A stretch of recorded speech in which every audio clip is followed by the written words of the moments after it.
All right, thank you, Daniel, and welcome everyone. We appreciate you joining us today. Yeah, so this is our what I call sort of our government contracting 101 class. This is going to give you some of the basics, some initial understanding if you're trying to break into the government market. Incidentally, we also offer this class every month on the third Thursday. We actually have had people come back. It's a lot of information in 2 hours. So we've had some companies come back and some firms come back to get more information, but so certainly you can do that. This is also a class that's somewhat heavy. We go to a few websites to show you where some things are at. We normally do this, or in the past, I guess, we've done this class, in person.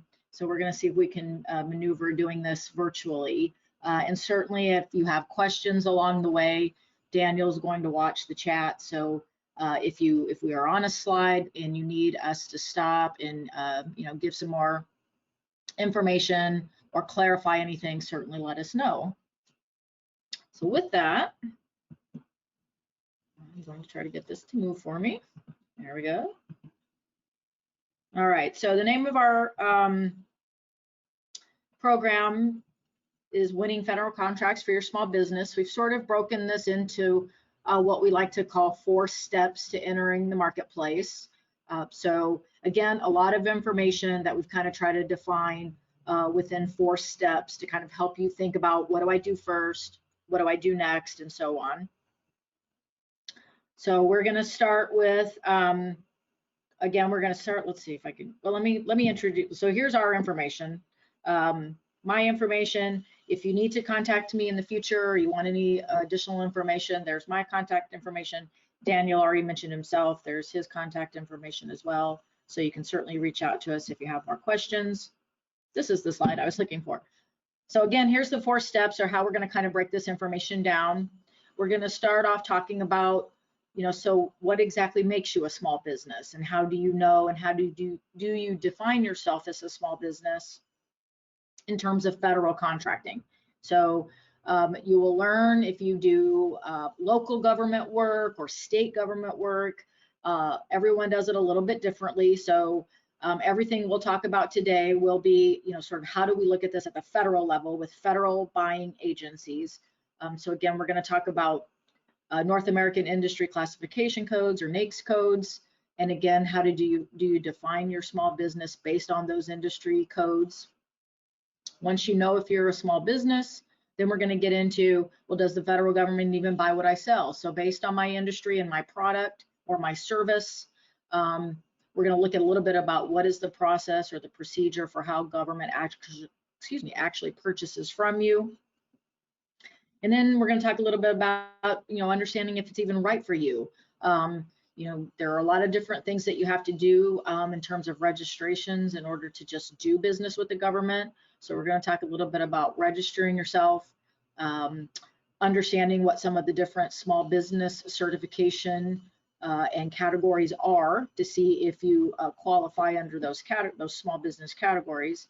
And then we'll end a little bit with talking about how to market your business, both to the federal government, but also as a potential subcontractor. So we're going to talk a little bit about, maybe your strategy will be to start as a subcontractor to get your feet wet into government, into the government market. I do like to show one slide just to, again, normally in person, I so much enjoy having in-person classes because we really get to know the companies and the businesses and the individuals in the class, what kind of business you have and so on. But if you're just getting started in the federal marketplace, you may want to consider local government work as well. At least if not only to get you started, but certainly to continue to supplement your federal government work as well. So I like to just mention these 2 purchasing or buying offices within Nebraska. The city of Omaha and Douglas County both have a joint purchasing program. So that's the website to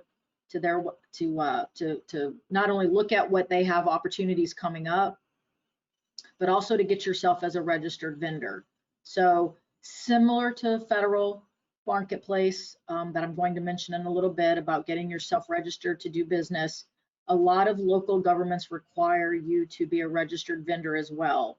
So it's important for you when you start this process and you're kind of putting your plan together, if you have, you know, honed in on which local governments you want to work with, you need to make sure if they require you to be a registered vendor first. So City of Omaha does do that.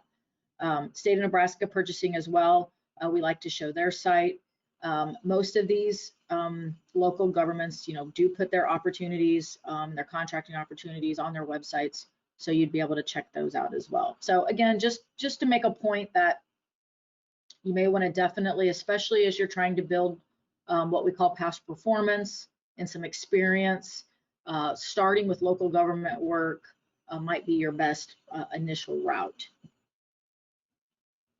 But as I mentioned, the majority of this presentation is going to cover the federal marketplace and what the process looks like. Before we get started, we like to mention the regulations that oversee how agencies purchase with you as businesses, particularly small businesses. So it's important for you to get a general understanding of the federal acquisition regulation. Some of the parts in the sections are much easier to understand than others.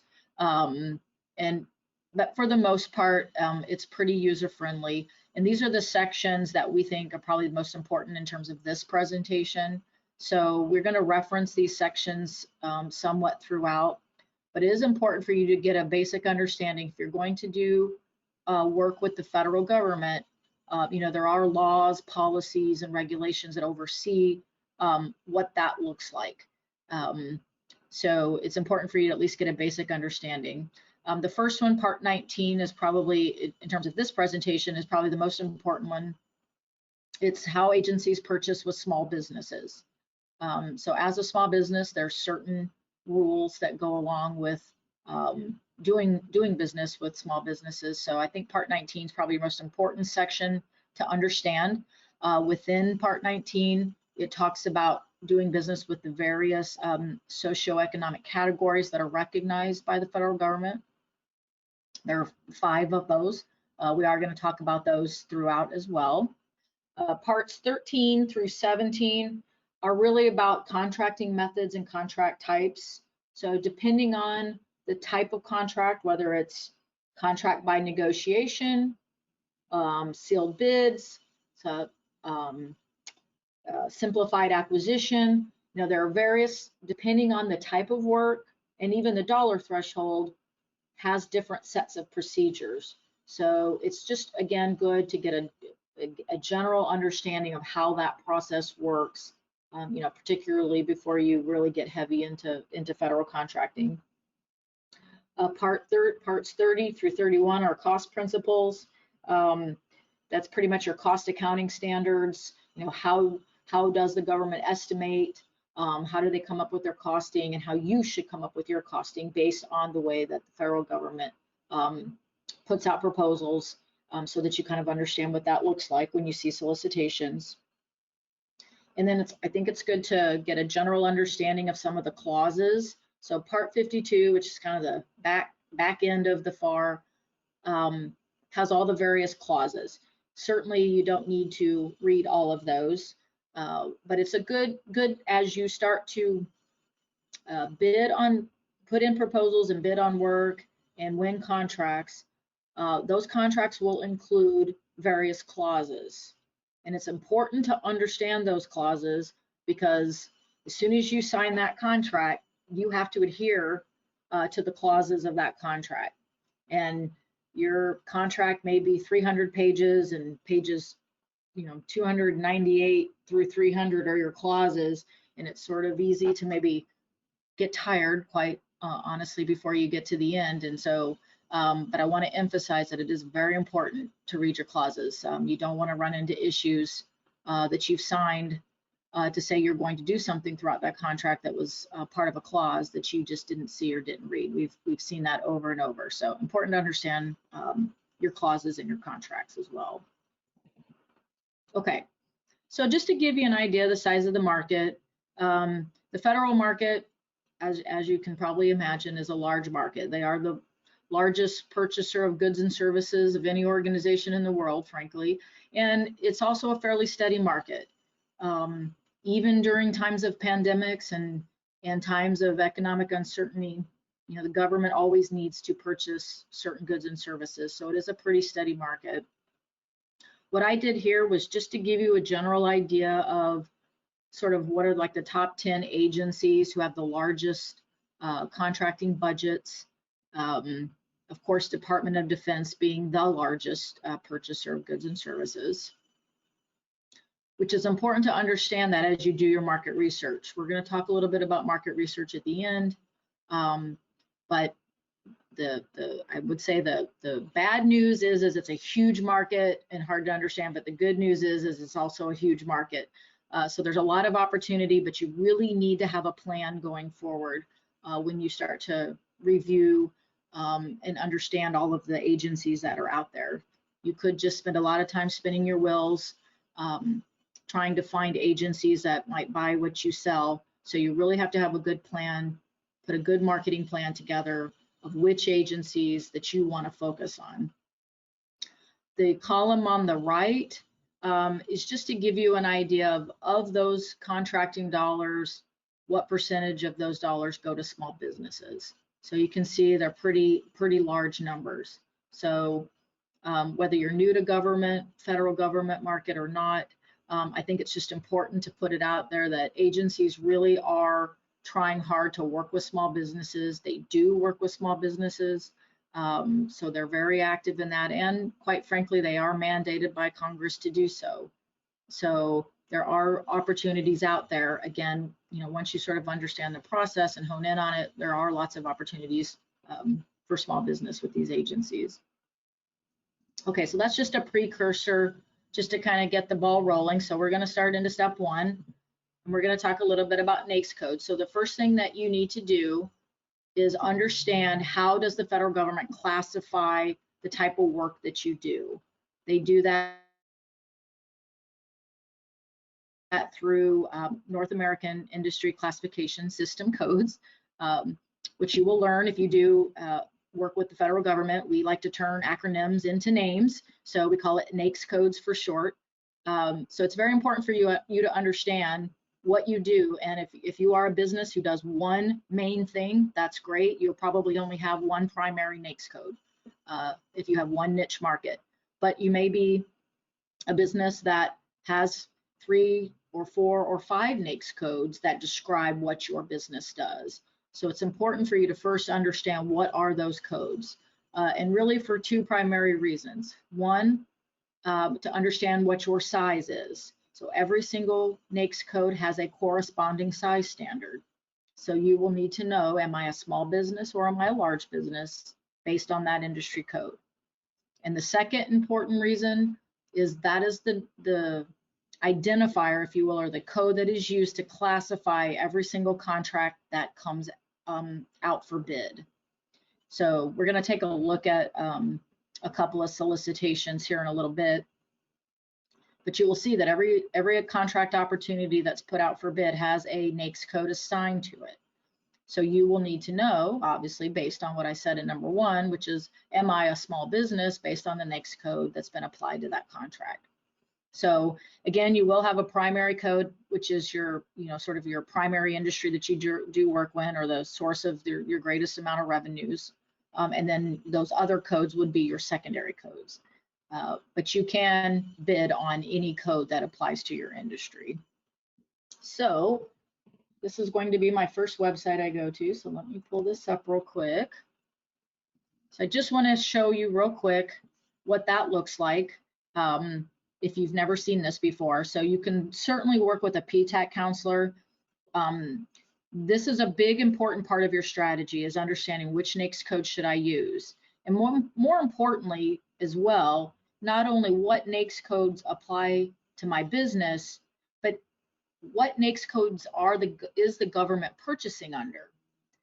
You need to make sure that those are the codes that they're actually purchasing under. So some codes don't ever use to purchase. So you need to be able to understand strategically which ones do I need to include, which then becomes also part of your market research, is to understanding how they're purchasing. But anyway, first and foremost, you do need to understand what those are. Census actually controls all of the NAICS codes. SBA sets the size standards, but Census is really the agency that utilizes these industry codes. They actually use it for a lot of different things within government and economic studies. But again, for our purposes, we're looking at it for contracting and size again. So you can see over here to the left, you can look at historical NAICS codes. They're done every 5 years, so we'll have another one coming up here pretty soon. You don't necessarily want to search the old codes. That's just, that historical data is just in there so you can see if a NAICS code maybe has evolved, but you really want to go to the latest. So as you can see what came up here on my computer, I could search by just a keyword or a term, or certainly you could search by a code, a 6-digit code if you know one. So we'll just search by construction because I think it's the easiest. Okay, so you'll see on the screen, my search results for construction provided me with all of these different codes. So in theory, construction covers a lot of different NAICS codes. And again, as I mentioned, they're 6-digit codes. So, and then it'll give you a little descriptor. So as you're, again, researching to decide which ones these are, you're going to go through all of these and see what applies. So if you think construction in the sand and gravel dredging might be you, you can click on that code, and then it'll give you a little bit more detail about exactly what does that code mean. And then what you will look down below, then they will show you again, they will show you the historical information based on that NAICS code. So it looks like this one's not changed since 2007, but sometimes you may see a code evolve to a different number. But again, you're looking at this column here. And so if you do any of these things over here, so you may do something from owning a sand quarry, down to you do construction grade quarrying. So if you do any of these things, that will be your NAICS code. And again, as I mentioned, as you go through this list, likely you will do more of these things. So we do have, I think when you start to get down, you'll start to see codes that are what we call specialty trades. So, if you're just a roofer or you just do drywall, that kind of thing, that's what we call a specialty trade, and it will have its own specific NAICS code. But when you start to get down in the 2362s, you'll start to see more of like the general construction, vertical building, that kind of thing. So again, you'll want to go through these. Again, if you're not sure exactly what that means, click on it. You'll be able to go and see more detail about that code. So that's really your primary research or time you're going to spend looking for the codes, just to see what do I do in my industry. As I mentioned earlier, you're probably not, as a small business, especially if you're a very small business, you won't have more than 2 to 5 codes at the most.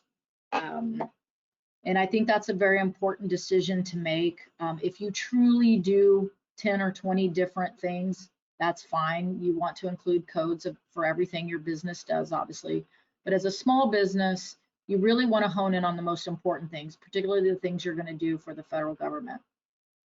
Sometimes it can raise a red flag to a contracting officer if he looks at your profile, which we're going to talk about, where you include these codes. If you show you do 50, 100 different things, he's going to, potentially wonder exactly, what you specialize in. So again, use this time, especially while you're getting started, to, not include probably more than 2 to 5 codes. Okay, so that's pretty self-explanatory, pretty easy to do. We do include this NAICS.com site just in case. You can certainly do a search on that site as well. If there's ever a reason the government website goes down for whatever reason, there is a NAICS.com site as well. So I mentioned that once you know your NAICS codes, every single NAICS code does have a corresponding size standard. So it's important to know of your, let's say, 5 codes that you select, how are they reviewing size? NAICS codes are viewed based on two different size standards, either based on number of employees or based on your average annual gross revenues over 3 years. So as you can see from this slide, most manufacturing, wholesale, retail codes, those kinds of things, supplies, products, will be based on number of employees. All of the service industry and construction codes will be based on average annual revenues. So I'm going to show you what the size standard table looks like here in a second, but you will see that our SBA size standards that we've created are very generous size standards. So based on federal procurement, more than 95% of all businesses really are considered small. So it does increase your competition. However, you are probably likely able to stay, a fairly small business for a considerable time. So we'll go and look at that. So this is the link to get to the size standard table. I think it is important to keep this link and periodically check it. Size standards are re-reviewed. There really is no rhyme or reason on timing. It's usually every several years, and it's usually based on either a new economic study is done or new census data is done. So it's just important to pay attention to the size standard table. We keep it out on our website. And I'm going to go to that real quick so you can see that. So when you come to our website and you go to the size table, you'll see it on our main page, and it talks a little bit about how do we review size standards and so on, as I mentioned. And you'll come to the bottom and you'll see where you can download the table. You can either do it by PDF or by Excel. And you can see here the last effective date that the table was updated was in August of 2019. So I'm just going to open the PDF to make it easy. And again, if you want to do it by Excel, it's probably a little bit easier to search, but it is organized numerically by that NAICS code. So you can see here, just starting off in the 1-1s, what the size standards are. And it is based on millions of dollars. And again, there's the column for number of employees. So I'll scroll down. So since it's based on in millions of dollars, as you can see, and I will mention, we did an inflationary increase on all NAICS codes, all dollar-based NAICS codes, not the employee side, but on the dollar-based NAICS codes were all increased, I think, a couple of months ago. So if you've looked at this in the last few months and see that it's changed, most all of the receipt-based NAICS codes have increased. So, this is all in the farming side, on the agricultural side. So you can see it's increased to $1 million in average annual revenues. We continue to scroll down, you can start to see some things start to change. We're still in the ag section. Sorry if depending on your screen, if this messes up your eyes. So I'm going to go to construction since that's the industry I'm going to use for our examples. So now when you get down into construction, depending on which NAICS codes you've included, if you've included new single family housing construction, so you build single family houses, the size standard is 39.5 million. So if your average annual revenues over 3 years is 39.5 million, if it's less than that, you're a small business. If it's over that, you would be considered a large business. And some of these do start to change. You'll start to see as you get down into some of those specialty trades that I talked about. So you're going a little bit away from the larger general construction to, again, these specialty trades. They go down to about 16.5 million. I think most of the specialty trades are 16.5 million. It is important to note when you're reviewing these size standards, pay attention to these footnotes, which are at the end of the document. There will be some exceptions to some of these things, and you'll have to read what is that exception on the size standard, and you'll see those throughout. So now, as I mentioned, you get down into manufacturing codes, and then you start to see number of employees as a size standard. So if you do dog and cat food manufacturing, if you have less than 1,000 employees, you're small. If you have more than 1,000 employees, you're large. So that's pretty much how that works. Let me get back here. Oops. Again, we use those NAICS codes to determine your size. And it is important to know that, you know, because of those numbers, you may be large in some NAICS codes and you may be small in some NAICS codes. So those are the things you have to think about. I think, in fact, I was just talking to a business yesterday in the architecture and engineering field. I think that's an interesting one because there are a lot of companies out there who do both architecture and engineering services. Those two NAICS codes have a huge difference in their size. So architecture companies are a much smaller size standard. So if you pursue work as an architect, you may be small, but if you pursue work as a engineering company, which has a larger size standard, you may be large. So again, you can be both. It just, again, depends on the NAICS code. It depends on the NAICS code assigned to that contract opportunity, as I mentioned. All right. And again, feel free to ask questions as we go if you have any questions about that. So we'll get into step 2. So you've done those two things. You've figured out what your NAICS codes are. You know whether you're small or large for those codes. But now it's important, again, to make sure that those codes match up with how does the government purchase. So you'll need to know, are they making purchases under which codes? And you may adjust accordingly. So again, that becomes part of your research of reviewing past contracts, reading some of those scopes of work to say, well, if they use this code, let's review that contract opportunity to see if it's something that we do, and you may add a code based on that. So before we can talk about whether or not they buy in those codes, it's important to know how they buy in terms of socioeconomic small business categories. So I mentioned this in the beginning. The federal government recognizes 5 small business categories, which again, I emphasize the federal government because as you do state work or local government work, you may see, you know, hybrids, if you will, of these categories. But it's important to know that these only apply to federal procurement. Again, it may mirror something that a local government does, but these are the ones that are recognized at the federal level. So you have your small business category, you have your small disadvantaged business, which is really the 8A program, which I will talk about in a little bit.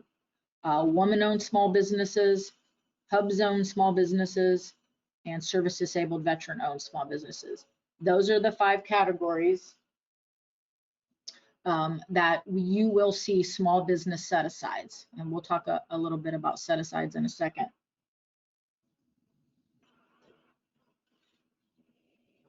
And these percentages here, so it's important to know that Congress does mandate and works with agencies to determine what the procurement goals will be that year, meaning what are the minimum percentages that agencies must contract with small businesses.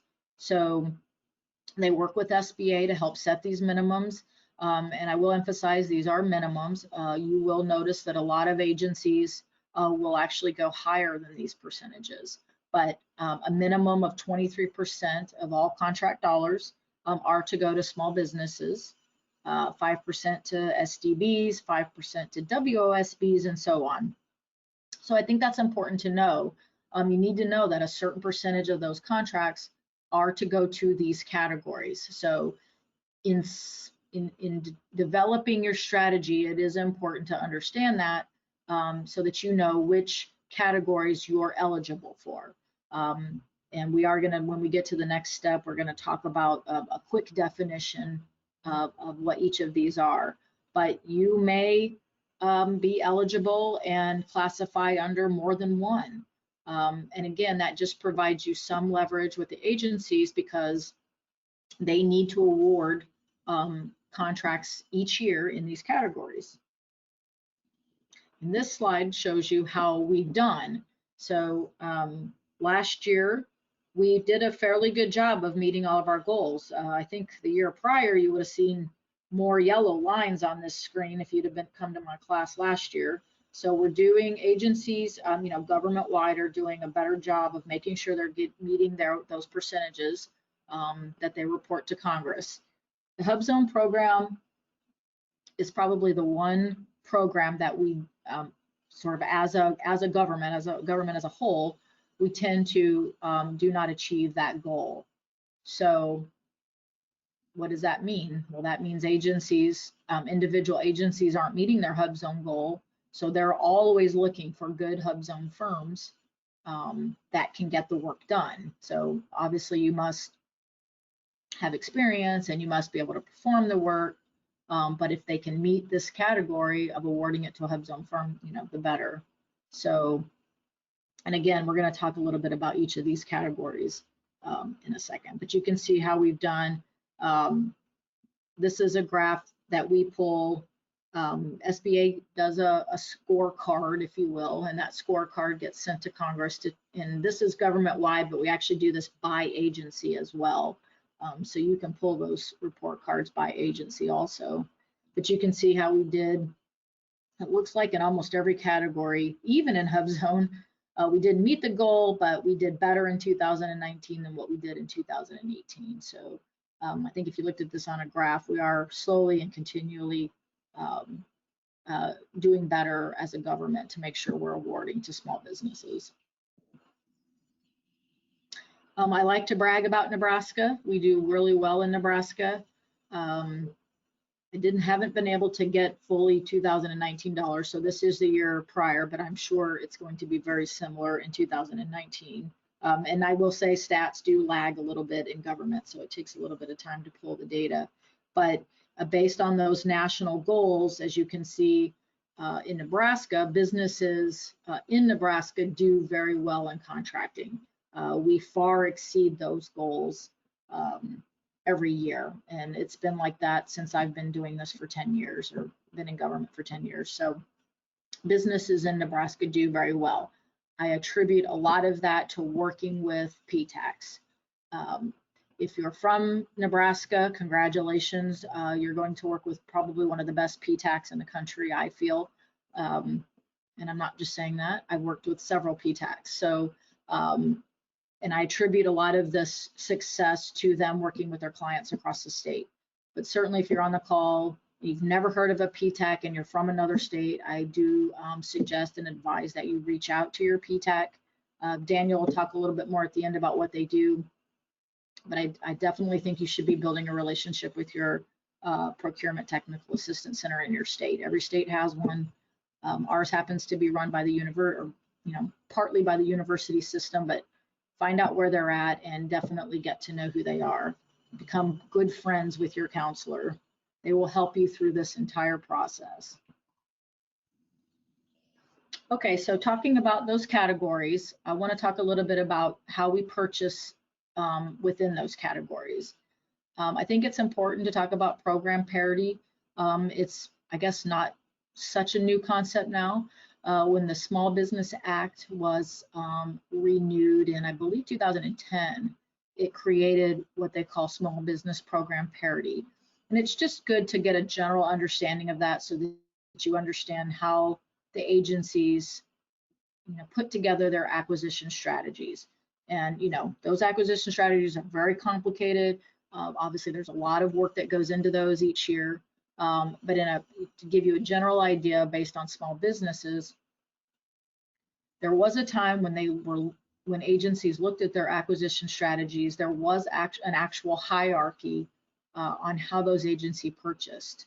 So depending on the need, depending on the risk and the complexity of the project, which is always first, but when they would take that project, they would have to actually, the procedures and the process, they had to actually go in an order.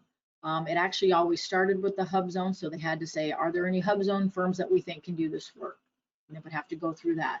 And then from there, they would go to 8A, then they would go to woman-owned and so on. But when program parity came into play, it really provided agencies more autonomy and more flexibility to say, let's look at all of these top tier categories and see if we can find small businesses in any of these categories to see if they can do the work that we need done. And then from there, if we can't find an 8A hub zone, woman-owned or vet, so that's the 4 of the 5, then we will go to small business. And we'll see if we can find small businesses that can do the work. And then from there, if we can't even find any small businesses, that's when you'll see things go unrestricted, or what we call full and open competition, which means anyone can bid. And of course, there are lots of things that you will see will go, unrestricted.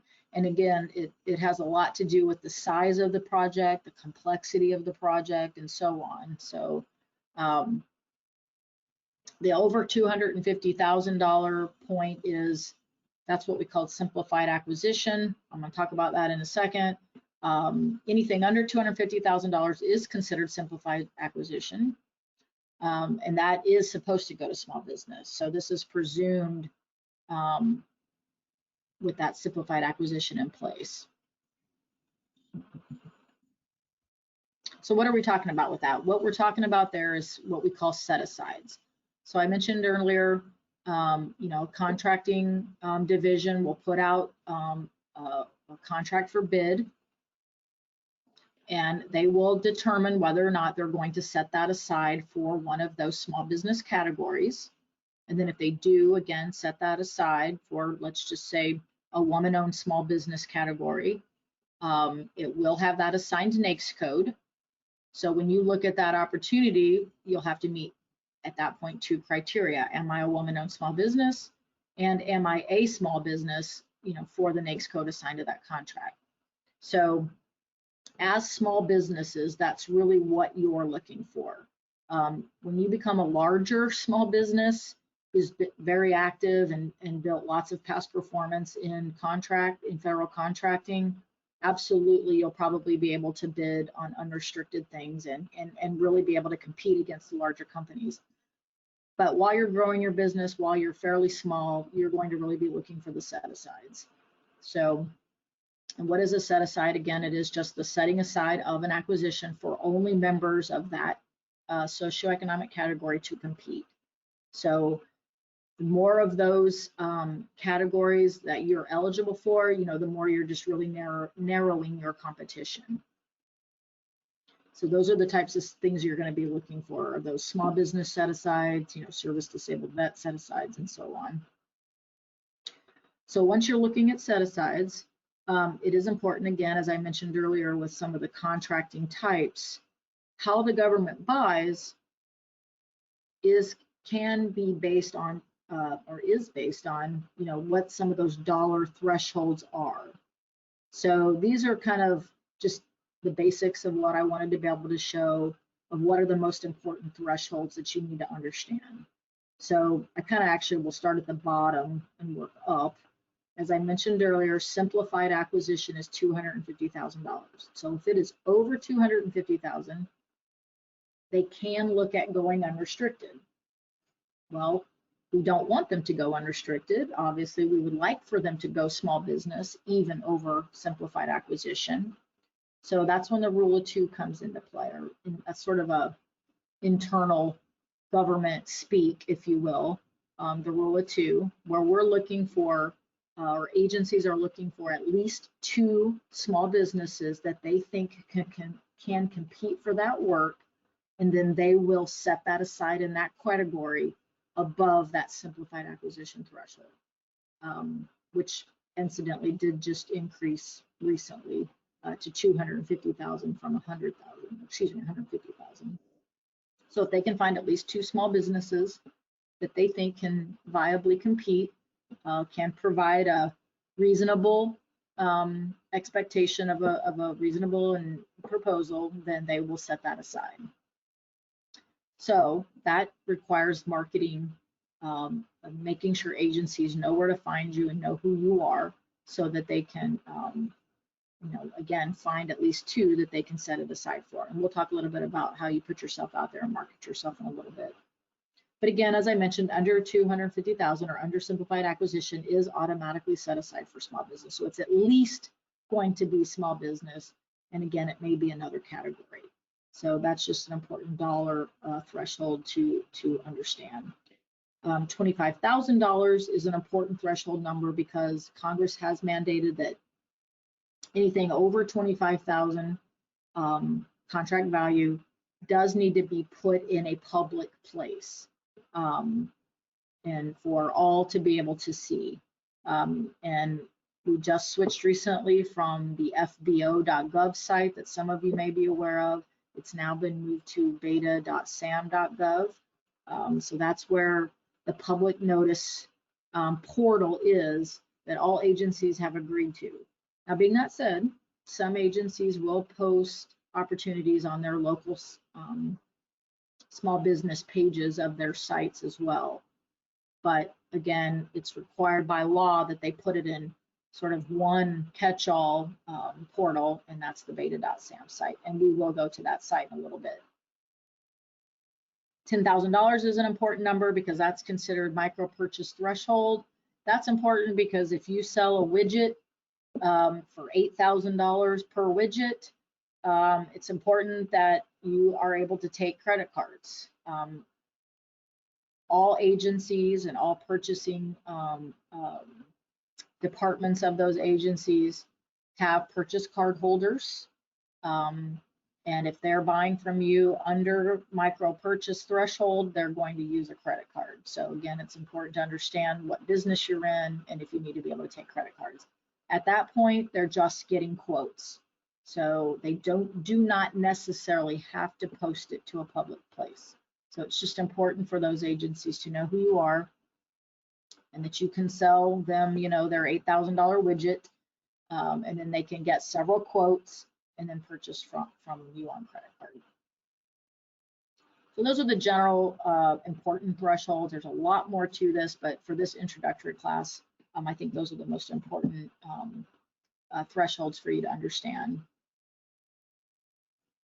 So I mentioned under 25,000, excuse me, I should say it the other way. Over 25,000 has to be put in a public, has to be put out for public access. So that means anything under 25,000, again, even at credit card micro purchase threshold, those agencies do not necessarily have to post those in a public place. So those might be projects that are advertised somewhat informally. So even more importantly, you need a strategy of how do they find you. And again, we're going to talk a little bit about that, but also we do keep a regional contracting directory for sort of the 7 states within our region. You can reach out to me if you'd like to get access to that. And you can try to start to make connections and relationships with some of those people in those states. But again, if it's over 25,000, we call that the more formal marketplace. And that's where you'll see things posted to the beta.sam site. And I will say, let's see, let's get over to that tab. The beta.sam.gov site is pretty new. Actually, that's not true. It's probably about a year old now. If you're brand new to federal contracting, I'm just going to say right out of the gate, I'm sorry. I personally do not find this website to be as user friendly as the old FBO site. So we have done some collaborative classes with PTAC in the past to kind of go through this website. I'm just going to show you a couple of little things on here just to give you a visual and an idea of what it looks like. But again, you could certainly take an afternoon, sit down at a computer and start playing with this website and kind of see what you can find. Or more importantly, better use of, more efficient use of your time, get to know your PTAC counselor and they will certainly help you. PTAC also has some other services where they can actually help you narrow in on opportunities that are specific to you. And you can kind of do some profile, they can profile your business, your industry, and have it send you opportunities through a separate service that they have. But again, this is the sort of the official government-wide public portal. So you can look for different things. If you go to this drop down over here, you can find all kinds of different things. This website actually is going to be kind of the one-stop shop for a lot of government, various government databases. So there are all types of things in here. But for purposes of this class, we're going to talk about finding contracting opportunities. So you start here. Oh, it does say down here the things that they've already integrated into this system. But we're going to look for contracting opportunities. And I'm just going to say Nebraska and pray to see if it gives me anything. But even if it doesn't, oh, good, it did. Okay. So once you're in the site, though, and you start to, you at least get in, you can see over to the left-hand side, there's a lot of different ways where you can filter your search to be more specific to something you're looking for. So you could search, again, you know what your NAICS codes are by now, so you could search by a NAICS code. Place of performance, I think, is really important. If you know and your strategy is, you know, I'm only going to do a 100-mile radius from my hometown because that's as far as I can go. You can search by where the work will be performed. You can even search by type of notice and so on. So again, this is a website that you can kind of peruse to see what's out there. And again, this is like I said earlier, this is the one-stop shop portal for all government contracting opportunities over 25,000. So this is literally updated daily. You know, agencies across the country have new requirements and new procurements every single day, really, and they're loading these into this system. So just for the kind of 30,000-foot view, if you will, I searched by Nebraska and it gave me 206 results. So now I could go through here and I could look at what are the different opportunities out there. Likely what I would probably do if we had more time, or what you would want to do, is maybe go to a state like I did, but then maybe just the NAICS code. So that'll help narrow it more. Or maybe you are HubZone certified, so you want to only look for HubZone set-asides. Again, further narrowing your search. So things like that. So I'll just click on, let me see if I can find one that looks fairly straightforward. Ooh, all right. Just wanted to go into one real quick. We can, that's an older one. And here's one of the things you need to keep in mind too, is the dates on these things. You'll make sure you want to search by dates. Some of these agencies, when they're done, they may not actually close these out sometimes. So make sure you're looking for the dates as well. So let's just look at this one for VA. No, that's not. Let's look at long-term lodging. This looks pretty easy. So I clicked on the opportunity, gives me the notice notice ID. It tells me who the agency is. So this is, and this part of your research, again, is going to be understanding this as well. Yes, this is Department of Defense, but it's really Department of Navy. And even within Navy, they've narrowed it even more. So NAVSUP is short for Navy Supply. And then it actually further narrows it to which command, all the way down to it's the Navy Medical Center in Portsmouth, Virginia. So it's important to kind of understand who's buying this from where. Gives you general information about the date. So it's going to tell you when it was published, and it's going to tell you when offers are due. So if you're interested in this opportunity, so this looks like it's a lodging opportunity to provide lodging for some government people. So offers are due on this date. It'll even tell you what time your proposal is due. Tells you right again. So here's the NAICS code, rooming and board, housing and dorms. So it's the NAICS code 721310. So if you are at supply housing, that might be one of your codes. This one does not show a set aside. So it looks like this one's open to anyone as far as I can tell so far. If this had a set aside category, it should say it right here that it's been set aside for only small businesses or again, woman-owned small businesses, whatever. And then this place of performance, because I searched Nebraska, of course, came up that it's here in Omaha. So it's going to tell you, it's going to give you a brief description of what they need. So that's what all of this is. And then you're likely going to have some attachments because this is an actual solicitation. So you would want to download the solicitation, read it, and then here it looks like they have some amendments or some supplemental data that you would want to review as well. And so this is where you're going to get the more detailed information about what they're looking for. If you have questions, a lot of times they'll include their phone numbers, but quite honestly, contracting officers are very busy individuals. As you can imagine, they're managing multiple contracts. It's better to send an email if you have a question about this.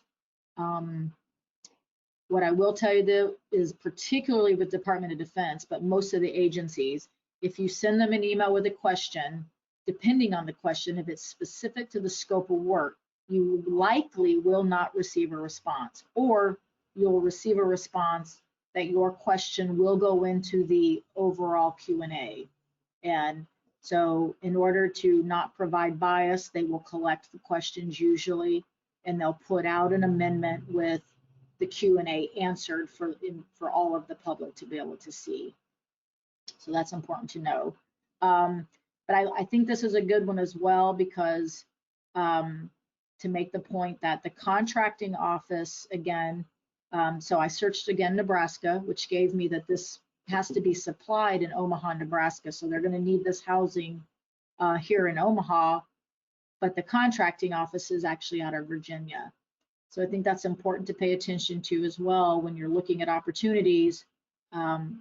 Purchasing office or contracting office, an actual location for place of performance may be in two completely different places, in this case, almost across the country. So important to pay attention to that, again, depending on where you can do the work. And that's pretty much the end of that. The history, if there's any amendments, those will be here. I believe, at least in FBO, you can sign up. I don't know if you can do that in here. To receive, yeah, I think you can. You can follow it. I think you can. You have to sign it. You have to create an account in beta.sam.gov. Right. Okay. Right. Yeah, and that's how it was with FBO. So if this is an opportunity that you are interested in, it would be important to, in this case, follow it. In FBO, you would sign up for notices. So that way, if an amendment is included or you know, they put some new information out here, you will get a notice that something's been added. So that way you make sure you're up to date on the most latest information, including when it goes all the way to award. Most of the agencies for a short period of time will post the award as well. And so obviously if you're not selected, but you can get good information, you can find out who the awardee was, and generally they will post what the total contract dollar amount was for award, so you can get an idea. So again, you can follow this opportunity from beginning to end. Okay, so one other thing that I just want to show you here, I think it's important to understand sources sought. So that's the only other one. So a solicitation follows a general path.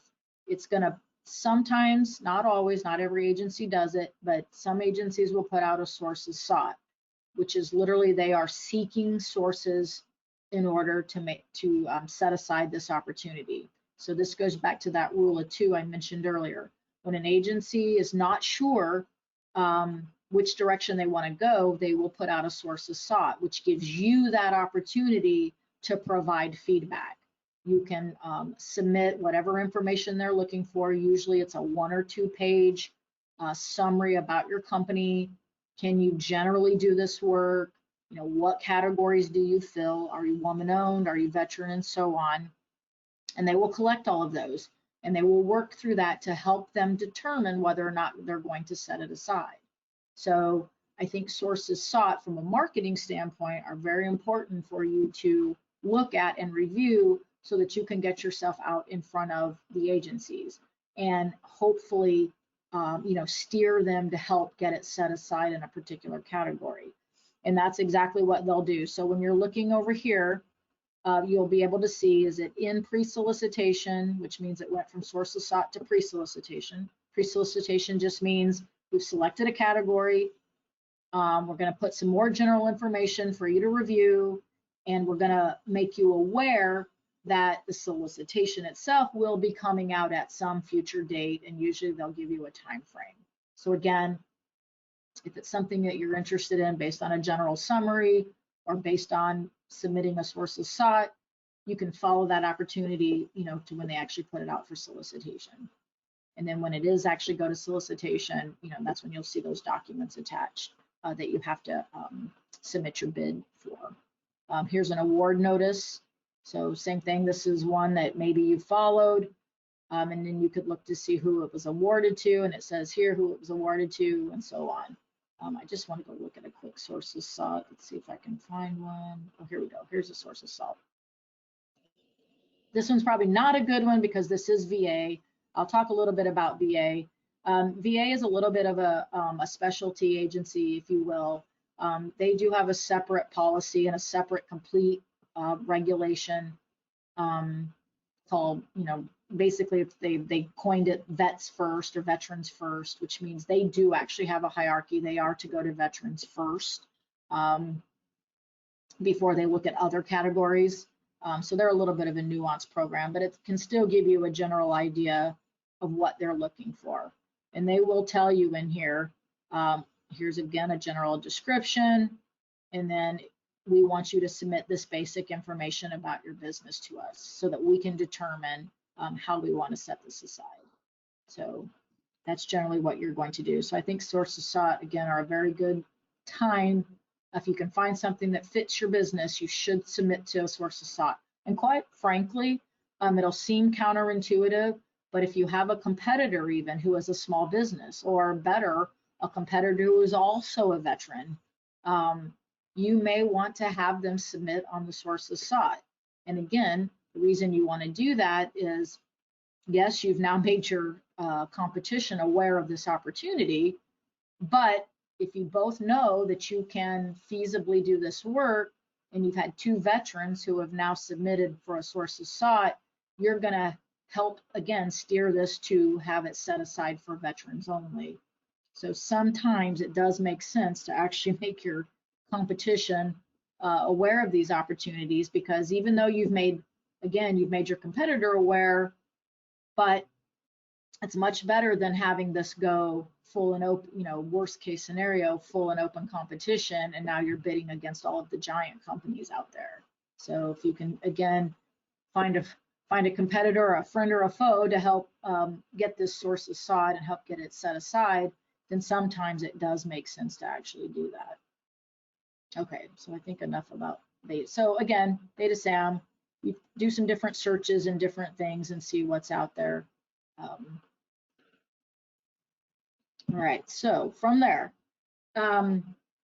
so again, Beta SAM or the old FBO, those are current open contracting opportunities. So anything that has already been opened for bid is what you will find there. But as you're putting your marketing plan and your strategy together, obviously you want to start to get to know some of these agencies. What are their missions? Who are their contracting people? Who are their decision makers? Who are their, project managers? You can at least start that process if you don't know where to start by looking at some of their forecasts. So most of these agencies will put out their next fiscal year forecast on what they're hoping to do that year. It's a wish list. It's what they hope to do. It doesn't mean it'll always come to fruition, but again, it's important for you to review those forecasts once you've narrowed in on what agencies you're interested in. You'll want to review those forecasts to see if there's something that might be coming up in a future quarter that you can start to prepare yourself for. So again, most of the bigger agencies will put out these forecasts. And I did pull one up real quick too. It used to be the forecast used to be on acquisition.gov, then they moved it off of here and now they put it back. So I think that's great because Acquisition.gov houses a lot of important things too. It's mostly all of the policy type things, so it can be a boring read at times. But again, if you're going to do federal work, I think it's a good overview or a good place to review kind of some of the various federal language when it comes to contracting. It also houses the FAR, the electronic version of the FAR that I mentioned earlier. So on those different sections that I mentioned in my maybe second slide, you will find here electronically, so you could go look at them. But if you scroll down, you'll get to the procurement forecast. So if you click on the procurement forecast, it should show what the different agencies are that you can go and look at. And you'll be able to see, again, it's the next fiscal year for various agencies and what they're hoping to buy.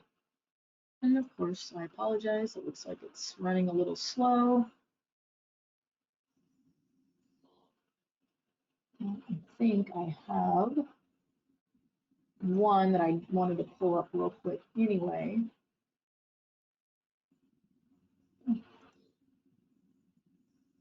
Just doesn't want to go there. Okay, hold on one second, because I do want to show you.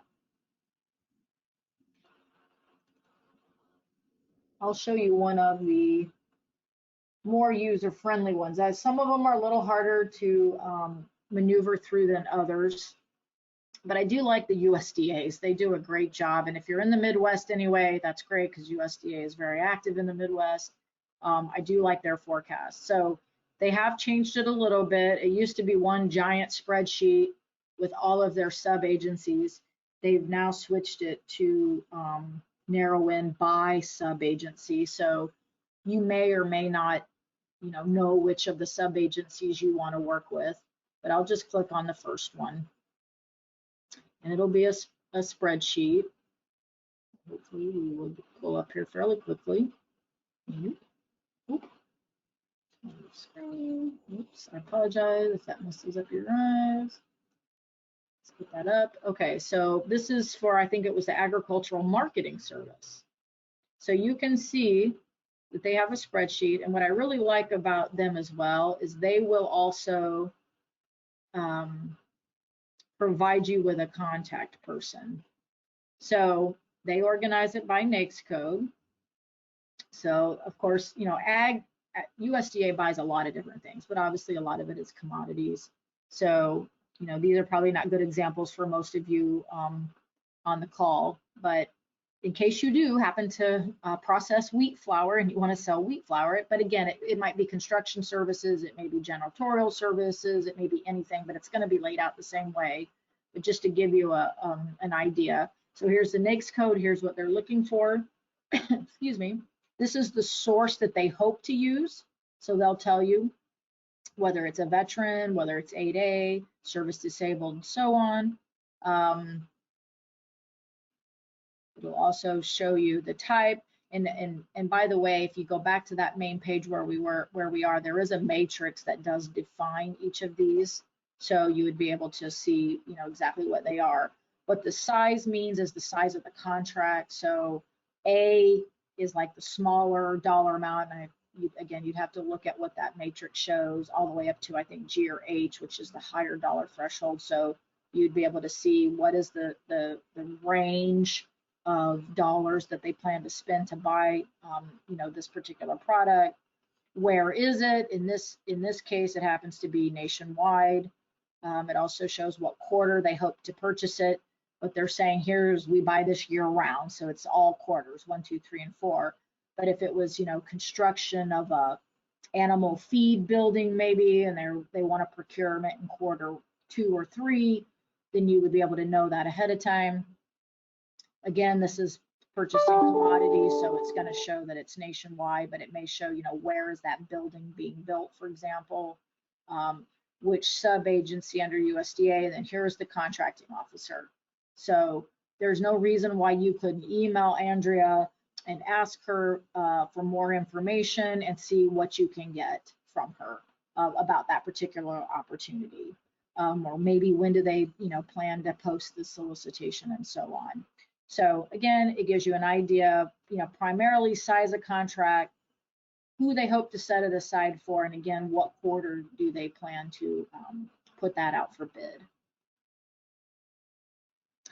Not all of the agencies do as good a job with their forecast or give us much detail, so it does take a little bit of work. It takes a little bit of research, but most of them at least will tell you the type of work, what set aside category they hope to use, and and what quarter that they anticipate it coming out. So then you can start to put your plan together of maybe who your partners are going to be or whatever you're going to do to potentially bid on that opportunity. So forecasts are really important. I just included a few links here if you wanted to go directly to those agencies. But again, if you go to this top one at acquisition.gov, if that button would have been working, it actually will have all of these agencies on a front page with live links that you could click on and go to each of those agencies' forecasts. So again, you can start to put a longer term plan together about the types of things you hope to come out in the future. Okay, so real quick, USA Spending, we won't go to that website, but what USA Spending will give you is some good information on historical spending. So basically what I'm doing here is I'm giving you what I call past, present, and future when you're doing your research. So the present, the here and now, what's out for bid now, that was the Beta SAM site. The future, what do they hope to procure in the future with the acquisition.gov forecast. But then also what's just as important with your research is looking at past spending and what has the government purchased perhaps within your NAICS code or your industry, so you can see trends in spending, see who's buying what, and more importantly, who are they buying it from, because you'll be able to find out who was awarded the contract and what was the total contract value that they paid for that contract. You're also going to see things like period of performance. So if you see something of interest that was purchased in the past, and you can see period of performance is, it's going to be ending, let's call it, that contract's going to be ending at the end of this year. Likely, based on your research, they're going to put that out for bid again. Outside of construction, a lot of contracts with agencies are renewed every year or every few years, whatever the contract term is. So you could also start to put your plan together based on that historical data on getting yourself ready to bid on the recompeted contract at the end of whatever that term was. So past data is really important as well when formulating your marketing plan. And PTAC, if you work with any of the PTACs in the country, particularly ours, who have a lot of great resources, they can help you with sort of meandering through all of this data and help you hone in on what your marketing strategy should be. But certainly if you want to try it on your own, there are various sites, but usaspending.gov is the official government site for housing historical data. Actually, let me take that back. FPDS, Federal Procurement Data System, which is now housed in Beta SAM, I believe, is where contracting officers actually submit their contract award data. USA Spending is just a more user-friendly interface that can help you pull that data. So similar to beta.sam, you can search various different ways to see what some of those contract awards were. So just a more user-friendly way to find that data. And again, it is a .gov, so that makes it an official website so that you can get some of that information as well, again, to help you put your plan together. So really that's what this slide is. It's just a recap of understanding, again, past, present, future, what has been purchased, what the current government needs are, and then again, what are they planning through their forecast for future purchasing. This alone, you could spend much time and would probably help you put your entire marketing plan together just based on the information you find in these places. All right, well, we're gonna wrap up the second half here. This will go a little bit quicker, so we're gonna talk a little bit again about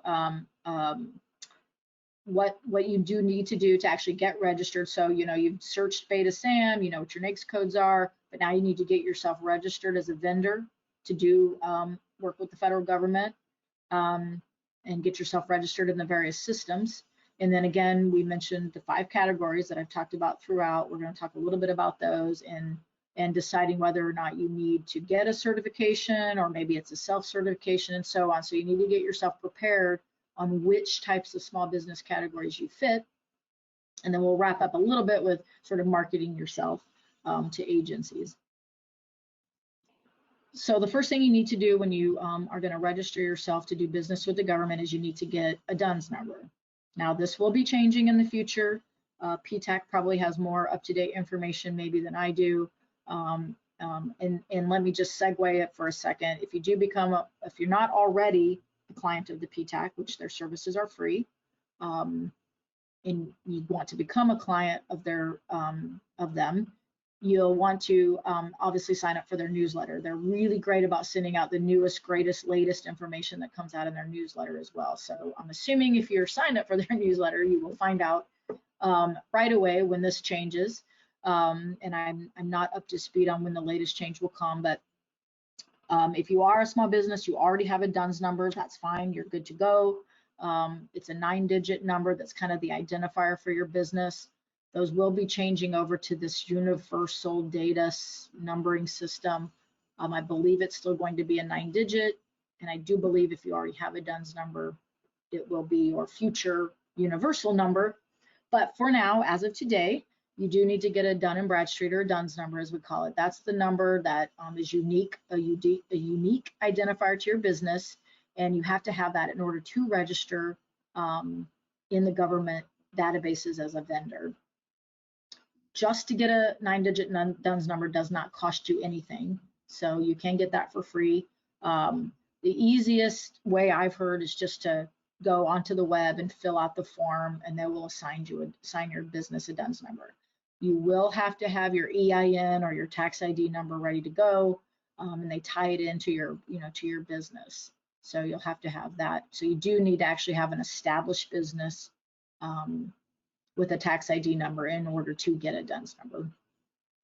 Just a real quick example that we like to give people as a tip, if you will, when you go to get your DUNS number. Bottom line, make sure however you've registered your business under your tax ID number, that you make sure that you spell it out correctly when you apply for your DUNS, because that literally can make the difference on erroring out when you go to register as a vendor with the government.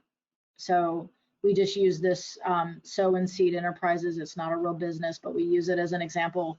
Literally, if you applied for your tax ID, let's say under Sow and Seed, and you called it all one word, but you go to apply for your DUNS, and for whatever reason you put spaces, it literally can cause the two to not match,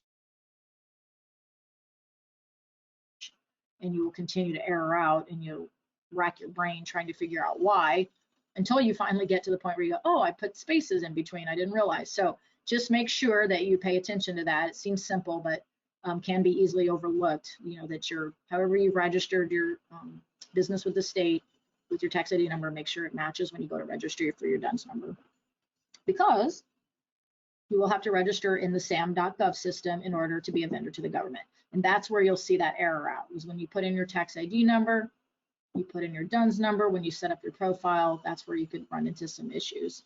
And you must be an active registered business in SAM in order to be paid, well, more importantly, to be awarded a contract and then be paid.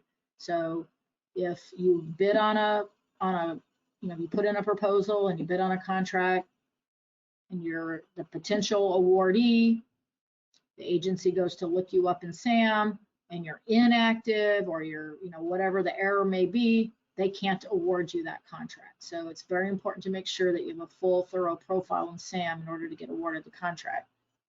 And I think real quick, I'm running a little behind, but I will show you just real quick what that looks like. I think I have it up here. Yes, SAM. So here's sam.gov. I do advise working with PTAC as well. You can try this system on your own. It's not as good as our old system. I still long for the old system of the CCR 15 years ago. It was so much simpler. But PTAC has done really well with sort of understanding what the nuances and the issues that can arise with getting yourself registered. So I do advise doing it, but you certainly can try it on your own. But you need to log in and sign in, and you basically build a profile about your business. And this is where you're going to include the NAICS codes that you do business under. And based on the information that you build in the profile, there's an algorithm in SAM that will say whether you're a small business or a large business under the NAICS code you selected. Again, it's going to talk about if you are a certified business under one of the programs, it will show your certification and so on. So this is not only used to award you a contract from the government, but it's also a place for them to go look you up and search and look at your business. So, but again, most importantly, it's again for when you bid. In order to be awarded, you do need to have an active profile in here. So we could do a search real quick. Maybe I'll search for one business. Let's see. So you could search by a DUNS number if you happen to know a DUNS number of one of your businesses. And this again is your, this is the public view. So you will build a profile. You are going to put information in here that is proprietary to your business. Including banking account information. The banking account information is important because if the government, if you're awarded a contract and they need to pay you, it's an electronic form of payment, but not the part that that the public is going to see. But you could use this as well in your when you're researching your competition. See who's already out here. See what their profiles look like and so on. So you could search by company name, or again, you could search by a DUNS number, which I'm going to do real quick just to give you an idea. So I have a DUNS number of a firm I work with. And again, this is the public view. So it's going to give me the entity profile right away. It's going to say right here, their status is active. So we know that they are an active in the system. And by the way, it's important to look at the active date on the expiration. So the day you put your profile in here and the day it goes active, which means your DUN number has been verified, your tax ID number has been verified by the system. The day that goes active, you have to renew this annually. So it's important to keep a nice folder of all of the dates and logins and all of those things that you have, particularly for government stuff, but also to let you know. I believe SAM sends you an email as well, letting you know your expiration's coming up, or at least it used to. But just remember this date so that you know that you don't go inactive, and you might have a proposal out there and you go inactive. So you'll need to renew it every year. And sometimes it's just a matter of resubmitting the button. If nothing's changed with your business, it doesn't take long to renew it. But this gives you some basic information. And then over here is sort of the core data about the business. So you can go through each one of these. And these are the things that, again, that you're going to build in the system behind the scenes. So it's going to give the address of the business. If there was a URL or a website, you definitely want to make sure that you include that, because that is good for the contracting officers. If they're searching for you, they can look you up and maybe go out to your website. Down here, it's going to talk about the type of businesses that this company is. So if you have any certifications as well, it's going to show it here. This company is 8A certified, so it shows their 8A certification here. They happen to be a tribe, so it shows that. And then different information. Let's see. I want to show. So this is assertions. So assertions is just a fancy term of, what do you do? What do you assert that you do? These are the NAICS codes. Lord, that's too many NAICS codes. But these are where your NAICS codes are going to be listed. And it's going to show what you designate as your primary NAICS code. So these are all the things that this business does. And then reps and certs is going to talk about whether or not you're a small business, a woman-owned business, and so on. I won't go into this, but this is a section you'll need to fill out as well. And this is where it will show those same NAICS codes and whether you're small or large based on the NAICS codes in your list. And then, of course, who the point of contacts are. So if someone needs to reach out, the business point of contact is this person and how to get a hold of them and so on. So again, this is where your profile will be. This is where your competitors' profiles will be. And most importantly, if nothing else, this is not only used to market your business to the agencies, but it's most importantly how you get paid.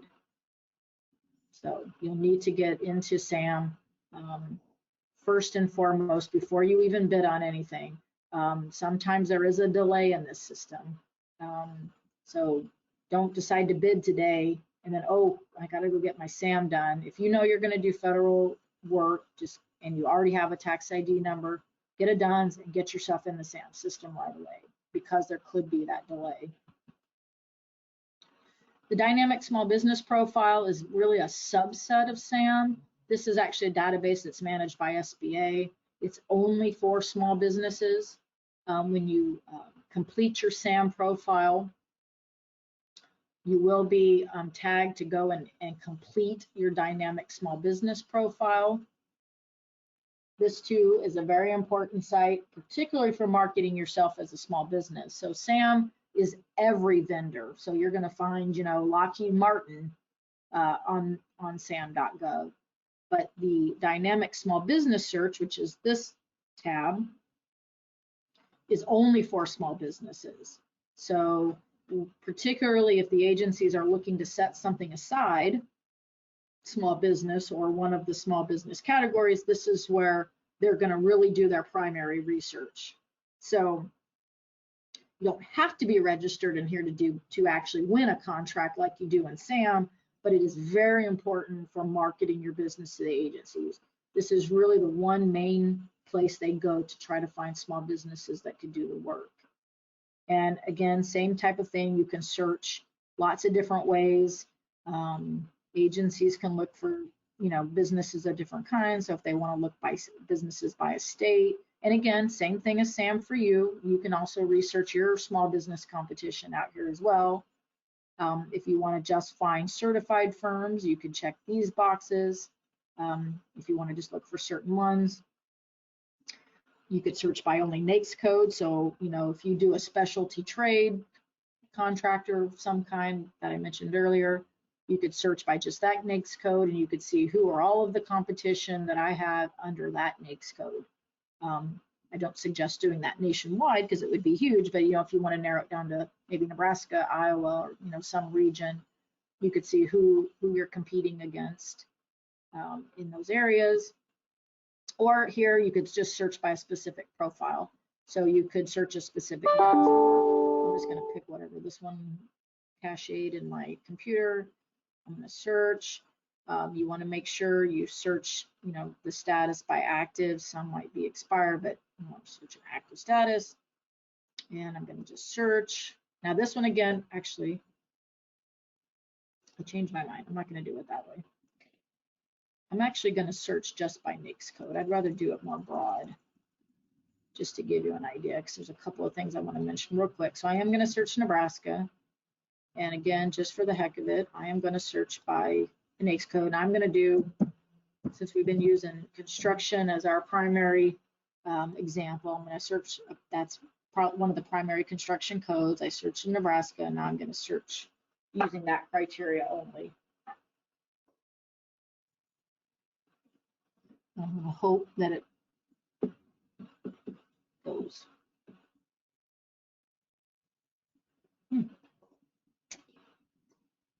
Surprising, a government system would be working slow. Let's see.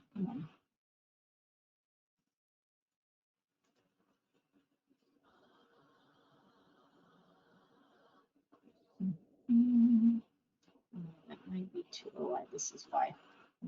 Don't make the same mistake. I've done this before. You try to go to research, and sometimes the boxes will keep the criteria you put in there.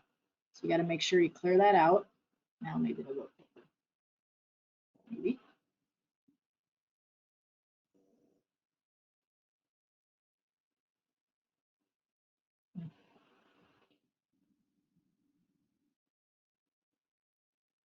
Well, of course, one day that it wants to move slow. Well, I was going to give you some examples. Oh, there it goes. Okay. Now it's only 165 profiles. My internet must just be slow. I apologize. So you can see right off the bat, So I searched just in the state of Nebraska, and I searched this construction NAICS code, and it gave me 165 profiles. So these are all of the people in businesses in Nebraska that claim to do that construction NAICS code. Now, when I start looking at this, so right out of the gate, remember I mentioned this is the primary portion or the primary website that agencies look to research you. I'm feeling very good so far because I see these nice complete profiles, lots of capabilities, narrative, what they do. So if I'm a busy construction, or excuse me, a busy contracting officer, and I'm quickly looking for, remember, I'm looking for at least 2 that I think I can reach out to, or I can see if maybe they can do my work that I'm looking to put out there. I can go through these and I can start reading and I can really try to learn a lot about them. But I keep going and I get down to this company.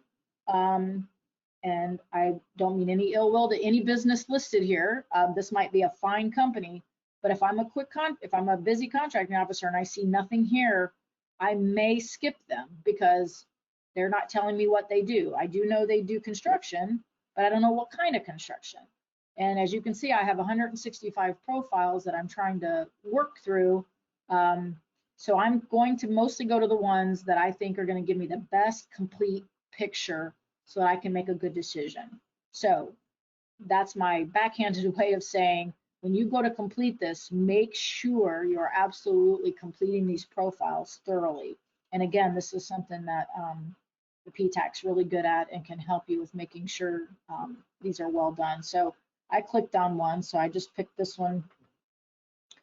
Oh, okay, good. So it went there. So this is, I clicked on the name of the business, and so now I can get more information about what I saw in that summary. So I can see who they are, I can see where they're located. If I want to look at their website now, I can go there, or if I want to email this person, I can, there's her email. It'll tell me here what kind of business she is. So here I can see she's a woman-owned small business, so that's good. Who isn't, you know, who the principals are. And if they were certified in any of the categories we've talked about, that would be here as well. So it would say this one, she happens to be HUBZone certified as well, so that's good to know, and so on. So here's where you can go through and find out more about them. She's put a nice capabilities narrative of what she does. If she was, I think this is construction, it would be important for a contracting officer, if you're in construction, to show your bonding levels, because that's important to construction. And then here's her NAICS code, so I can see what her codes are, and I can see she is in fact small. If I didn't search by NAICS, but I searched by a keyword, if I had searched by, you know, upgrades and improvement, or maybe commercial project specialist or something like that, then she would have shown up as well. So you want a good set of keywords as well, and so on. And then she does have a little bit of performance history here. So if you do have some references of work you've done, you'd want to include those as well. But again, you can search by your competition as well to see what they have. And again, this is probably the primary place where you'll see contracting people do their research. And if they want to reach out to you for more information, you know, they may do that. So again, that's a subset of SAM. I advise you as a small business, make sure that you have a good complete TSBS profile as well. Okay, so you see I'm getting a little behind in time. So I'm going to have pretty much one slide on each of the categories I've talked about. Daniel did mention that we're going to do classes all this year. I'm sure if I were to look and remember, we have probably one on all of these. So check the PTAC event calendar to see when we're offering these as full classes, because we could literally spend several hours on each of these categories. But I'm just going to give you a basic overview of each of them. So again, there were 5 categories I mentioned. What I've shown you on all the slides up to now is what does it mean to be just a small business in federal contracting? It's important to understand that that's a self-certification. So you've identified your NAICS codes, you've put yourself in the SAM database, and you've got a nice active record ready to go to do business with the government. That is you self-certifying yourself to be a small business to do work with the government. SBA does not certify small businesses. To this day, I still get calls periodically from both small businesses and even big companies saying, oh, we're going to work with the small business. We need a document that shows a certification that they're small business. We do not certify small businesses. So that's important to know. It is a self-certification. Incidentally, the Service Disabled Veteran Program, unless you work with the VA, which I'll talk about in a second, but that's a little different, you are self-certifying yourself as well. So when you go into SAM, you build your profile, you check the box that you're a veteran, you're self-certifying to say that you are a veteran. So you are what you say you are. Up until about 2 months ago, the Woman-Owned program was a self-certification. It is now an actual certification. So if you want to be HUBZone, 8A, or Woman-Owned certified, those are all certifications that you go through SBA. It's all online applications, and it's all areas that the PTAC can absolutely help you with. So understanding what is your eligibility requirements and so on. So again, you can come to another one of our classes if you think you might qualify, or again, you can work with a counselor to kind of help you through that process. 8A program, it's a 9-year program for small disadvantaged businesses. You have to be economically disadvantaged and socially disadvantaged. Again, in our class, we'll talk about what does that even mean. But if you think you might, you've heard about this program and you think you may qualify, you could go to this website and go through this nice suitability tool. It's kind of nice. It can kind of step you through. The 8A portion of SBA's website is very good. There's a lot of great information with checklists and eligibility criteria and how to apply and so on. But again, you could certainly come to our class to get the basics, or you could also work with PTAC to help you through the certification process as well. But it's our lengthiest, probably our most in-depth business development program. Once you're certified, you do work with this local district office, to help grow you as a business in that program. But you do have to be in business at least 2 years. So that is the primary criteria with this program. You do have to be in business prior to applying. HUBZone program is also a certification, as I mentioned. This is really a geography-based program. So 8A was really based on the disadvantaged individual applying. This is based on where your business is located. So if you are located in a federally designated HUBZone, which we do have a mapping system, if you go to this website, you could go into our mapping system and you could literally run the address of your business. If your business is located in a HUBZone, it will tell you that, yes, your address is located in a federally designated HUBZone. You'll do that first. Then you'll run the addresses of your employees as well. And if at least 35% of your employees reside in a HUBZone, then you could qualify. So of course you have to be a small business first. But if your business and 35% of your employees are in a HUBZone, you could qualify for this certification as well. The Woman-Owned program, again, is now a certification as of October 15th. This is where you go to apply.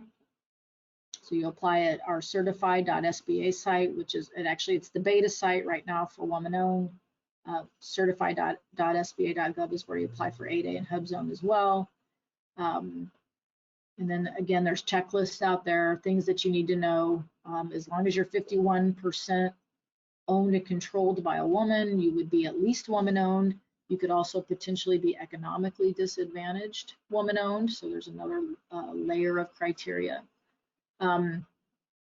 Most important thing to understand with this program as of today, I think this will change in the future, but as of right now, the only opportunities or the only contract opportunities that you will see come available for women-owned small businesses are only right now in industries that are highly underrepresented by women. So in theory, in any other category, small business and so on, even unrestricted, the government could in theory put anything out for bid in any industry, whatever they may need. The Woman-Owned program, it is only certain designated NAICS codes where women are underrepresented. And the idea is, to increase more opportunity for women in industries that are typically not where you're going to see women businesses. So we're trying to increase those opportunities for women in those industries. So before you even apply to this program, you will want to go to the website, look at the list of NAICS codes that are under this program, and see if your NAICS codes are even listed. You'll want to do that first before you apply. So again, something that we can help you with here, or PTAC can help you with as well. Service disabled veteran programs pretty simple in terms of self-certifying. As long as you're 51% owned and controlled by either a veteran or a service disabled veteran, you would qualify. The only difference, I mentioned this earlier, is if you want to do work with the VA, because their Veterans First program is in place, they do generally almost exclusively only work with veteran businesses. You do have to be certified or verified through the VA to do work with them. It's a completely other certification process. It will be moving to the SBA in the future, but for right now, you do have to go through the VA to get verified. And again, that's something PTAC can help you with, but that's just to do work with the VA. If you want to do work with any other government agency, again, as I mentioned, you could self-certify yourself in SAM to do work with other agencies.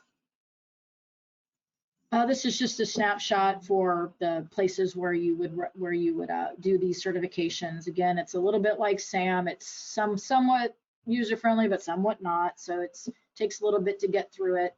But in the certified systems, there's lots of tutorials and checklists and even some videos on tips to applying. There's user guides. So I'm sorry, depending on the size of your screen, but if you can see right here, there's this knowledge base. All of these have this knowledge base, and that's where you go to find all kinds of checklists and tutorials and so on for applying in these systems. So we're going to spend about the last 20 minutes just talking a little bit about marketing yourself to the government, and then we'll wrap up and we'll see if there's any questions. So you will want to put together, as I've mentioned throughout, your marketing strategy specific for government. In some ways, it isn't going to be much different than a marketing plan that you're going to put together for any market that you pursue. But as you can see, there are definitely some nuances to federal government procurement that would be different than anything that you're going to deal with in the commercial space. But just a few things to think about. First and foremost, I've mentioned it again throughout, do your market research. Bad news again about tackling the federal marketplace is it is a huge, vast place. You could spin your wheels and spend a lot of time just looking for opportunities. Not a most efficient way to spend your time. But the good news is, because it's taxpayer dollars, you can find this information out there. It's just a matter of knowing where to find it. So do your market research, understand spending patterns, as I've said, understand who your competition is, and that alone can help you put together the majority of your marketing plan. But also think about what size contracts you can handle, how far can you travel to be able to make a profit. When you sell your product on the commercial market, to some degree, you can set the price. I mean, there's generally industry standards, I understand, but for the most part, if you think you have the best widget, you can sell it at a premium if you think people are going to buy it. Within government, those principles are considered. However, the government will determine what their range or their estimate is going to be, their government estimate, or what they're going to pay for that product or service. So it's very important for you to understand what those ranges are and how they buy, and whether or not you can meet those criteria and, of course, still make a profit for your business. So it's really important to understand what the government pays, and again, going back to looking at cost principles and so on, how do they estimate, and so that you can put yourself in into a competitive range. And depending on the type of business you are, probably goes without saying, but if you're in construction, you live in Omaha, Nebraska, you're very small, you might not be able to travel to California to do the work because it's going to cost too much in order to meet the government's cost or the government's price and still be able to make a profit. So you need to really think about those types of things versus, if you're in, IT and you can sit at a computer and do your business around the world. So those are some of the things that you have to think about. Because of that, past performance is super important in government work. In most cases, you do need to be able to show past performance as you're bidding on future work. So that's what really helps you establish that past performance. And we're going to talk a little bit about subcontracting in the last 5 minutes, but are you ready to be a prime contractor and take on that project yourself? Do you maybe need to team with other businesses? Or again, maybe you need to subcontract. I know a lot of very successful government contractors who do nothing but subcontract and make a great living doing it. So you have to decide how you start, and then maybe where is that balance between priming and subbing as you grow. We talked about making a profit when you travel, thinking about what sets you apart again from your competition. I mean, you have to do that with any marketing plan you put together. What is your competitive advantage? No different for government. Think about what's setting you apart from other businesses who are doing government work. And then almost most importantly, put together a good marketing brochure, or in government, we call it a capability statement. Another service that the PTAC offers, they can really help you work on putting a good capability statement together that is specific to government. And once you get that put together, you can submit that to various agencies and so on, so that you can give them an idea about what you do. So just a few of the things that you need to think about. I mentioned past performance. Just know that once you start doing work with the government, your past performance, or when you complete that project, does get rated by the contracting agency. And as you bid on future work, those agencies will look at your past performance and how did you do on the projects that you're submitting for, performance on the new project you're bidding on. So if you say, well, we did this great project for the VA hospital in Omaha last year, similar size and scope, and you're using that as your reference, well, they're likely going to go review how you did, because you are rated on those projects. So it's important to understand that system as well. And this just gives you an overview. I'm not going to go heavy into CPARS, but just know that that exists. This is something you can communicate with your contracting officer, when you get to that point about your rating in CPARS. I include the DSBS profile that I mentioned earlier. I include it here, even though I already mentioned, but I include it again in this portion of the presentation. Just again to emphasize that this is also used as a marketing tool. This is where agencies are going to find you. When they're doing their Rule of 2 work, they're looking for those 2 small businesses in the system. So work with PTAC or try to tackle it on your own, but make sure you have a good, thorough profile that talks about what you do. And just to kind of wrap up, I mentioned earlier subcontracting and teaming. I think we may have a class at some point this year where we talk about teaming and partnering strategies and how to think about these things. But again, if you're just getting started in the federal sector, subcontracting might be not only a good way to start, but it might be your only option. Depending on the type of work out there, you may do the type of work that only is a subcontractor on larger contracts. So that's part of your market research. But it's important to know that when you are marketing yourself to those large primes, again, look at your competition, understand who are the big companies in your space. These big companies that do a lot of federal work, they have to have subcontracting plans. So they have to state on those large contracts that they will subcontract portions of that contract to those 5 socioeconomic categories I mentioned. So you can, to some degree, that provides you with leverage to be able to come to a prime, start building that relationship early and say, I'm a woman-owned small business who's HubZone certified, I'm small. They can take credit for each of those categories with one business. So, telling them what categories you feel is important, but of course, making sure that you researched who they are, what they're doing, what kind of contracts they have with which agencies, and then marketing your skills and your personnel and so on to them. So just understanding that they have those subcontracting plans is important, and hopefully you can get on that plan as a subcontractor. The Subnet website, I think I have a, oops, okay, I'm gonna come up on Subnet in a second. Subnet is a nice database where some of the large primes will market to you actually, and they will put out opportunities that they have within the company. So I'll show that in a second. Just wanted to give you an idea here. Again, subcontracting is so important because there's lots of yellow lines here versus, you know, the slide I showed earlier. Subcontracting goals and achievement.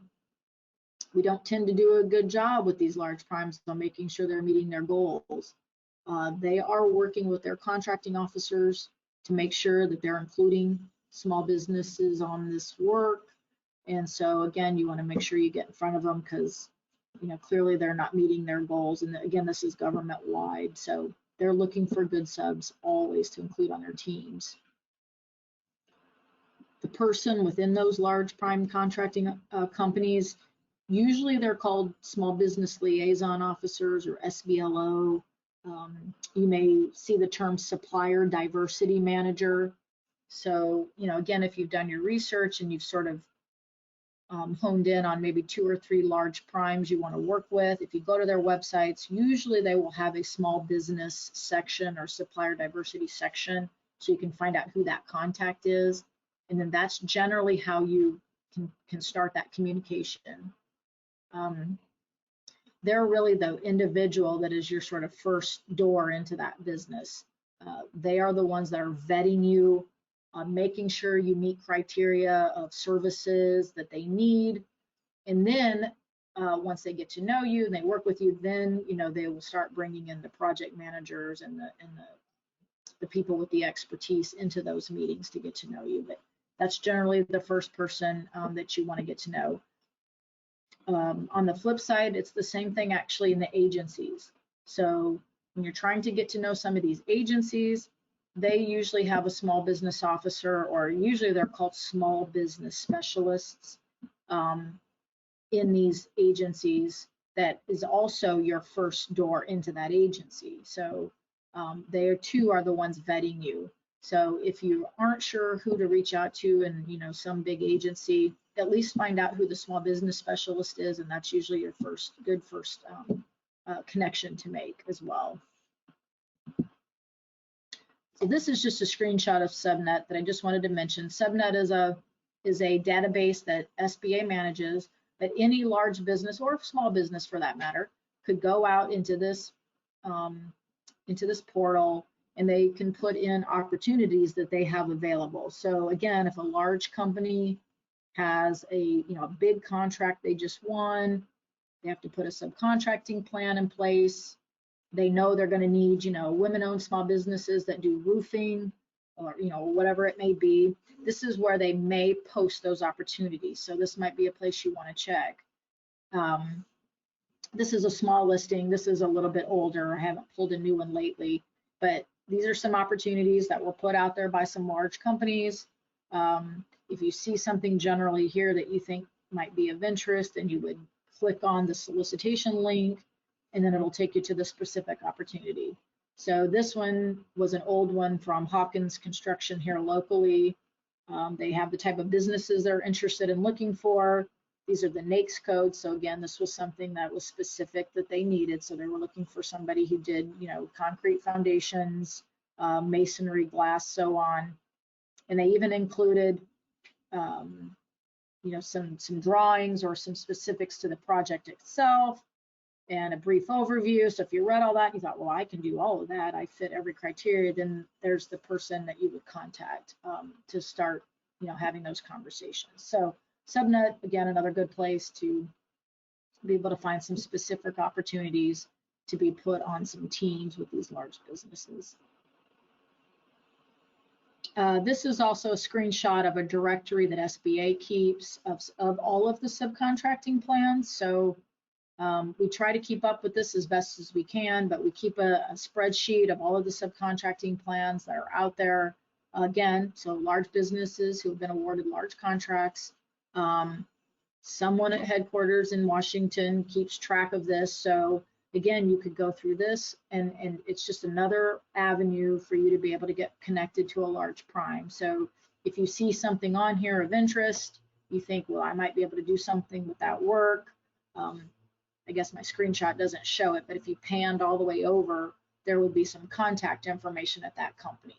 So you could reach out to somebody at that big business to say, you know, I know you have this subcontracting plan with the Navy to do whatever work. I think I could be a good subcontractor to you. And that might help you as well with building that relationship. The Minute-Protege program, we're going to do a whole class on this, so I'm not going to get into it other than just to mention it. It's just another good way for you to break into the marketplace. If you're not really ready to prime contract yet, and you want to build a relationship, you want to have a mentor, particularly maybe in the federal space that can help you with growing your company. We do have a formal Minute-Protege program at SBA for all small businesses, so you may want to check that out as well. It's a good way for you to team with your large mentor to, you know, increase your capacity and your infrastructure to be able to go for maybe for some of those bigger projects. I do not recommend this, honestly, for a really small business that hasn't already gotten their feet a little wet. You do want to have some work under your belt, and this is sort of, you get started and maybe you've plateaued a little and you're not able to grow to the next level yet. You may want to utilize this program to help you grow to the next level. So you could certainly go out and read about it on our website, but I do think we're going to do a class fully on this. Not only Minute-Protege, but all types of teaming strategies for, you know, for being more successful in government contracting work. Just a few websites here at the end to kind of just give you some places to go look at some things. I think Department of Defense, and particularly Air Force and Army, do a great job with their small business programs. They provide a lot of tips. You know, if you want to do business with the Department of Defense, how do I do it? And they're really good about updating it with tips and things that you should think about when pursuing work with those particular agencies. So I like to include them. SBA actually has a really good government contracting classroom as well. There's some webinars out there that are like, you know, 10, 15 minutes that you can go through again to give you additional tips on doing government work. So I suggest you look there as well. The Nebraska Business Development Center, that is the organization here in Nebraska that houses the PTAC, or it's the umbrella agency for the PTAC. I don't know, maybe Daniel might have a minute to mention them at the end, but they provide all types of services as well to entrepreneurs and startups and businesses that want to grow. So I talk about contracting, Daniel talks about contracting, but again, if you have other things that you need as a business trying to start or grow, NBDC probably has an expertise that can help you with that. Some places to do some networking opportunities. Probably number 3, the most important for this particular presentation. If you're not in Nebraska, that's okay. This is the SAMI organization, Society of American Military Engineers. Our SAMI here in Nebraska is extremely active. They do a really good job, you know, because we've had to go to the virtual world, it's probably not as robust as it has been in the past. But it's a great place for you to network, for you to see what agencies are doing in Nebraska, you know, what kind of work are they doing. They will do educational classes for small businesses and so on. So I suggest if you're going to do government contracting work here, you can certainly attend some of their virtual events, and you can even join as a small business. So I suggest you check that out. If you're not in Nebraska, again, most SAMIs have chapters in I think in every state, honestly. So look up your SAMI. Just because it says engineers doesn't mean it's just engineers. It's really kind of the collective of government agencies that do contracting in those particular areas. So I suggest checking them out as well. Quick slide on GSA schedules, just something to think about. If you sell a product or even a service that's kind of what we call off the shelf, you may want to look at getting a GSA schedule. We may decide to do a class with GSA in the future. A lot of agencies are using GSA schedules to purchase goods and services. It's just a nice streamlined way of being able to purchase something that's not so specialty. It's sort of, again, off the shelf. So you may want to think about a GSA schedule. You may have even heard about them. GSA themselves actually have some great tutorials as well on their website. So if nothing else, go out and try to do some review on those. It might be a good avenue for contracting for your business as well. SBA, that's who we are. My role, again, is federal contracting, but we certainly have other things that we do, as I mentioned, with the Nebraska Business Development Center, all types of assistance we can provide business who are both just trying to get started, but also trying to grow. These are just some things to our website. Our website, we get some complaints sometimes that it's cumbersome to find things, but the reason for that is there's so much information. You could almost learn anything that you need about, particularly contracting, but anything with starting or growing your business on our website. So the different programs are talked about out there. So in closing, I've already mentioned most of these things. I want to try to get a couple minutes for some questions, so I'm not going to get heavy into this. But again, these are all sort of things I've thought about or that I've already mentioned.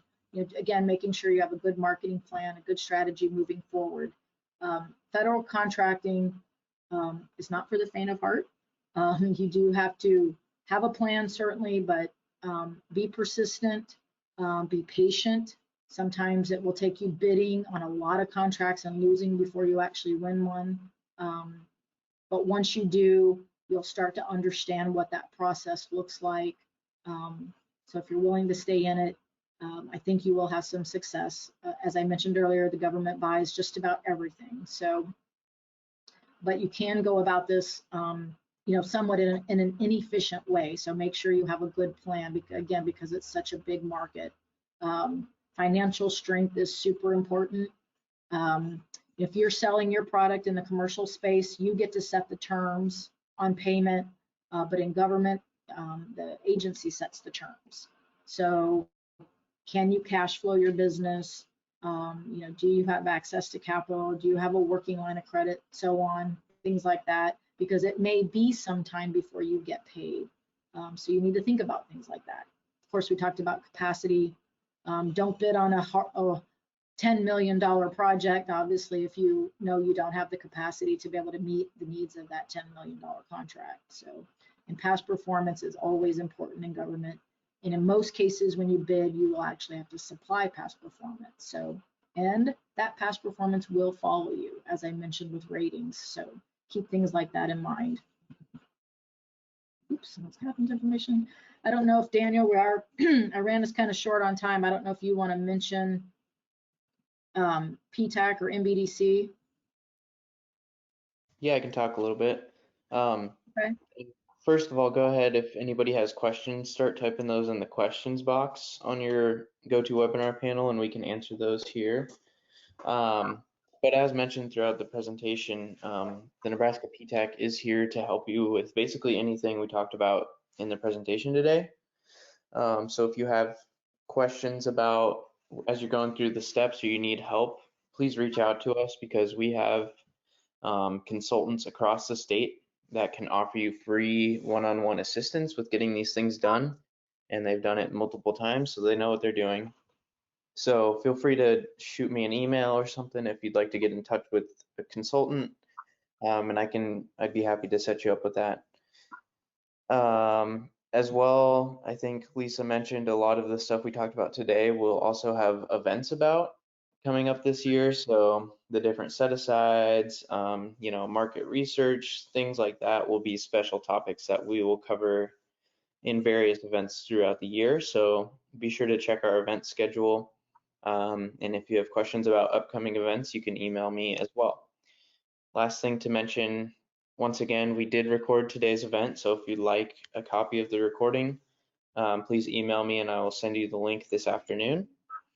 Other than that, yeah, if we have any questions, we can get those answered here.